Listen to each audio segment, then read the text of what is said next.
qu'il faut... C'est là. Ok, Ouais. il faudra faire une photo. Une autre chose subtile, oui. Puis Ouais. on pourra prendre la découpure originale aussi.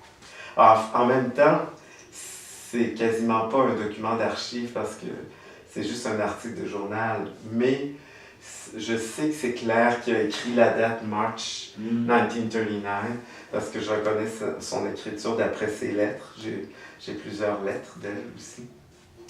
Et puis, c'est aussi le fait que c'est elle qui l'a conservé. Puis il y a quand même un lien personnel avec elle. Donc, dans ce temps-là, c'est des coupures de journaux qu'on va volontiers conserver dans des fonds d'archives parce qu'il y a un lien avec la personne. Je pourrais dire quelque chose sur la question de la véracité des documents ou cette problématique-là. C'est qu'en art contemporain, maintenant, il y a beaucoup de fausses archives. C'est comme un artiste invente un personnage, puis lui crée un fonds d'archives, trafique des photos, des textes, des documents légaux, etc.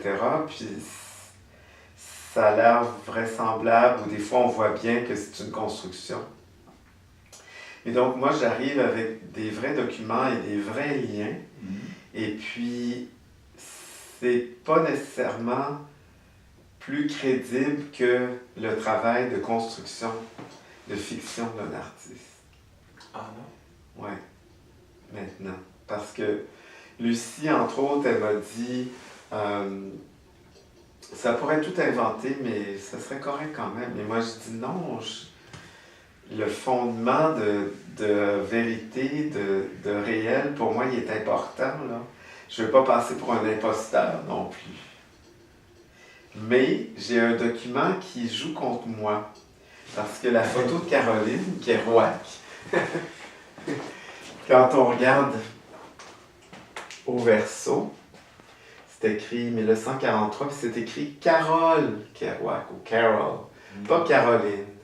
Et ça, je pense aussi que c'est probablement Claire qui a écrit ça, la cousine de mon père.